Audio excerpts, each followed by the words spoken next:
Hi there guys, and welcome back. Once again, before we get started, big thank you to everyone who has subscribed recently. If you're not subscribed, if you hit that subscribe button down below, it really does help out. Most of the people who view this channel on a regular basis aren't actually subscribed, so if you could subscribe, then that tells the almighty YouTube algorithm, hey, you like what you're seeing, you want to come back for more. Anyway, without further ado, we've got a new system to look at today. This time we've got the XF40H. We've taken a look already at the XF35H. There'll be a link probably in the video somewhere up there or up there, somewhere around there. If you've not seen that and want to go take a look at that. This is basically the same thing, but this is a bigger screen. This is a 4-inch screen, but under the hood, this is essentially the same system. So I'm not gonna go into as much depth of things like the operating system, the stock operating system and that kind of thing on it, because we've already seen that in the other video. If you want to see that, go check the other video out. Okay, so here we have the box, same sort of box as the 35H. Here you can see 4000 milliamp hour battery, Wi-Fi, vibration, good old game console logo. Recall your childhood, share their happiness, standard features, and good old spec list. And as expected, we've got a 720 by 720, so full 1-to-1 square screen, and we've got the rock chip arcade. I've even forgotten what it's called. 3326. That's the one. The RK3326. It's the standard one that's in all of them. It's written here. There's me trying to remember. It's written right here. The RK3326. We're used to this chipset by now. It's in pretty much everything. It's in pretty much all of these budget handhelds. So we know what to expect performance-wise. You're basically going to get everything up to PS1 and including PS1 is going to work great. After that, you'll get a little bit of DS, you'll get a little bit of N64, you'll get a little bit of Dreamcast and a little bit of PSP. What works well and what doesn't varies on what emulators are running in the back end, and all this, that, and the other. But generally, some will work and some will not work for those systems. Anything underneath those systems generally works great. Anyway, let's get this thing open. So in the box, we have a case. Let's get that box out of the way. We don't need the box anymore. Nice hard case. You can see the case has actually got shaped case on the back end, which is a big hint as to what the shape of the back end of the console is like. Now this system is, I got it from AliExpress, and I think I paid somewhere between £30 and £35 for it.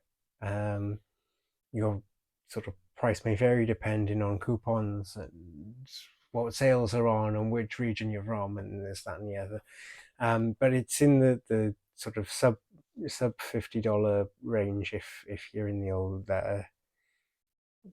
dollar currencies there. So it's in your budget handheld range. So let's take a look here. And in the box, or in the case, we have instruction leaflet, we've got a screen protector or screen wipes, we've got tucked in this little pouch here, or charging cable, standard USB-C to USB-A charging cable. Side, we've got a quick start guide, and we've got the system. Okay, so let's move this case out of the way. I like having cases with these things. It does add just that little bit of extra value, if you've got a case with it, you think, do you know what, that's a little bit money better spent. So here's our system. Now you can see that it's definitely got a much bigger screen than the 35H. The 40H has got a much bigger screen here. The entire thing down the middle here is screen, so it's a decent sized screen we got going here. This is the sparkle pink version, in case you hadn't noticed. Oh, sorry, not sparkle pink, sparkle powder. That's the official name for it. It's sparkle powder. If I grab the box back up here, you will see sparkle powder. Now that name alone was worth buying, right? So yeah, here's our sparkle powder. Very much apart from the fact that we've got a better, larger screen here, very much same sort of layout as the 35H. Got your D-pad and your thumbsticks. Start selector here in the middle. These are your volumes. So still not a fan of that, but I've seen worse choices on these systems.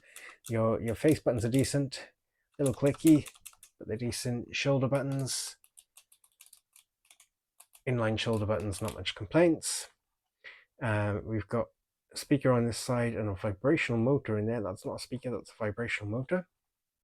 And here, power and reset. Other side, SD card, nothing on the bottom. On the top, we've got OTG and charging port and your headphone jack. And on the back, we've got the standard sticker. Now, one thing I did notice about this unit, I don't know how well the camera's going to pick that up, but mine's got a crack underneath. You can see I can't really feel much of a crack when I run my finger over it. You can see it's definitely cracked on the inside. This sort of see-through does give that away, that it's got a crack. So I'm not particularly happy about that, but I can't feel the crack. It's not a structural problem, it doesn't seem, so we'll roll with it. Anyway, I'm just going to boot this up just to show you it on.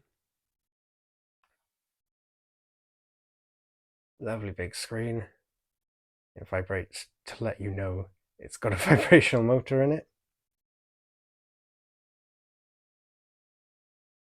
Wait for that to boot up.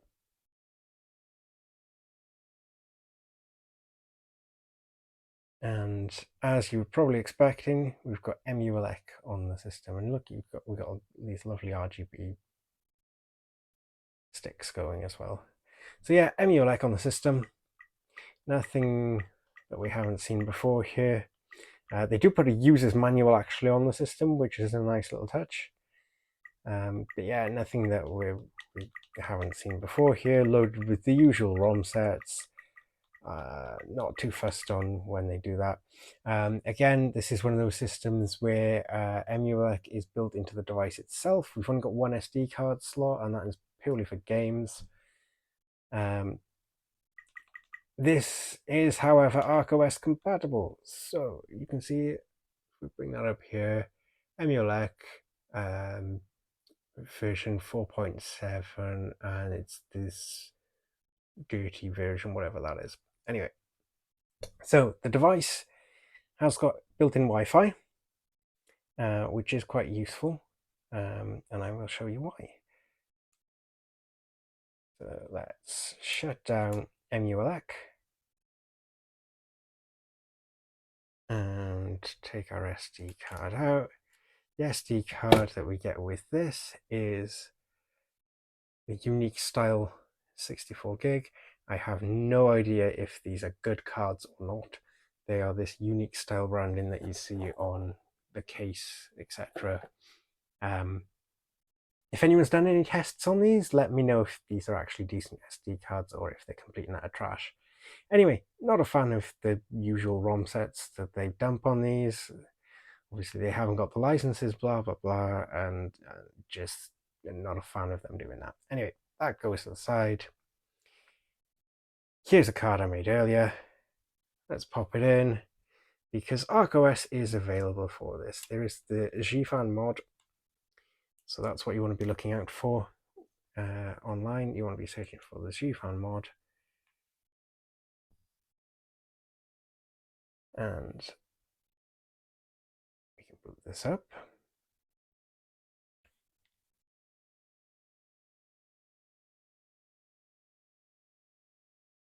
Got our rocket again.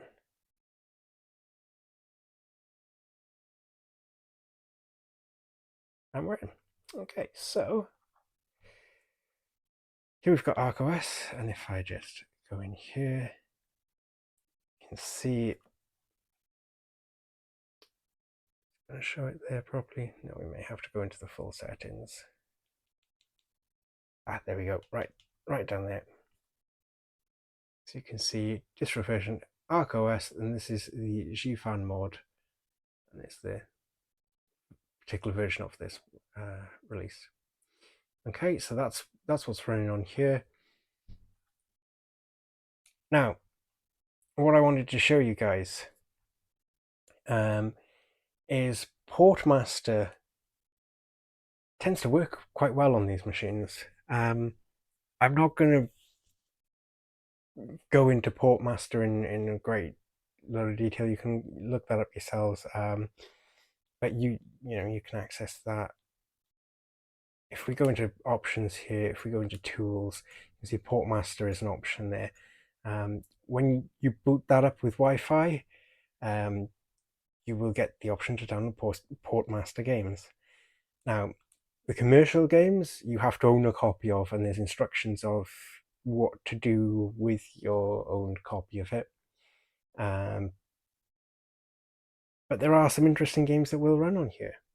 If you visit the Portmaster site, or if you see the Portmaster listings in the Portmaster apps on these things, and Portmaster tends to work on most of the operating systems that you can get on these type of devices. Now, this isn't limited to this model.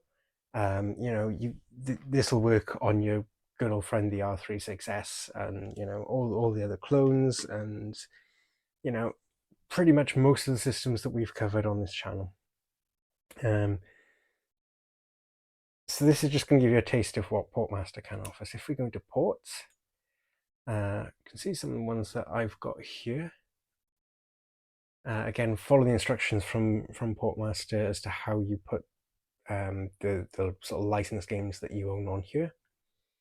So I own a copy of the Binding of Isaac Rebirth, and we're going to boot into that.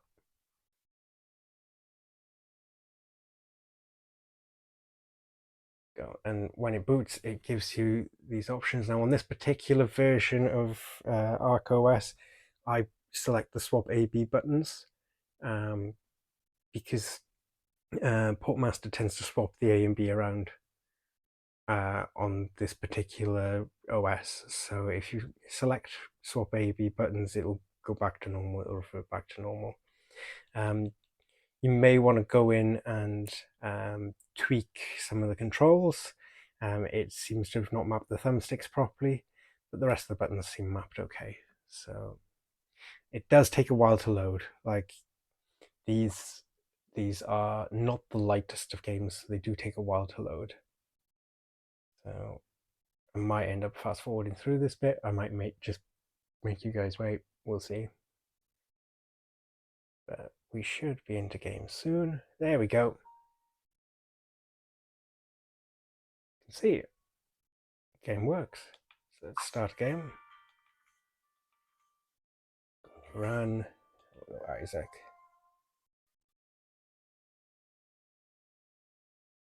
And you can see we have Binding of Isaac working on a 35 quid handheld. And it works pretty nicely as well. It feels pretty good. Seems to run quite smoothly. Let's go in here. Tiny Planet. Okay, we have Tiny Planet.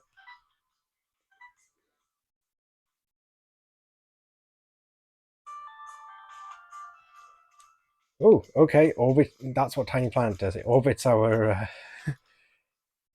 our shots. Okay. Don't know how I'm supposed to aim, but that works.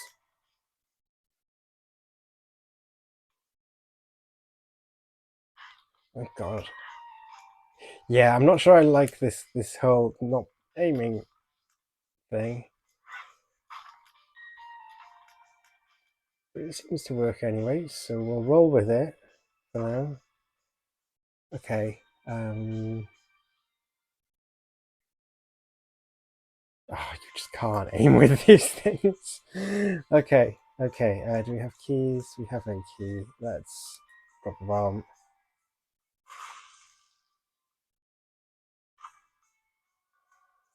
Okay. Oh, and we're immediately at the boss. Okay. Let's do this with poor aiming. I wish I hadn't picked up that power up with the swirly tears because I just can't aim anymore. I wish I could aim. But you can see how well this game actually runs on here. Like, it feels good to control. I'm in a corner. I am in a corner. It feels quite good to control, apart from obviously I've picked up an item that means that my shots are everywhere. I really wish I hadn't picked that item up. This is difficult. This is so difficult with all these swirly.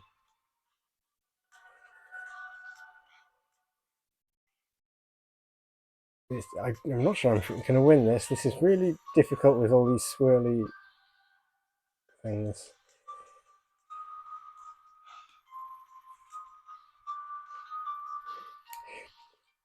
I'm impressed that this game runs so well on here, to be honest with you. And there's a lot of other games that run well through Portmaster, things like Stardew Valley, Nuclear Throne.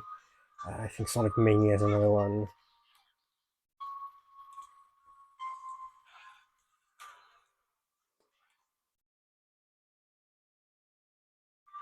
Oh, I wish I didn't have these. Oh, yep, dead.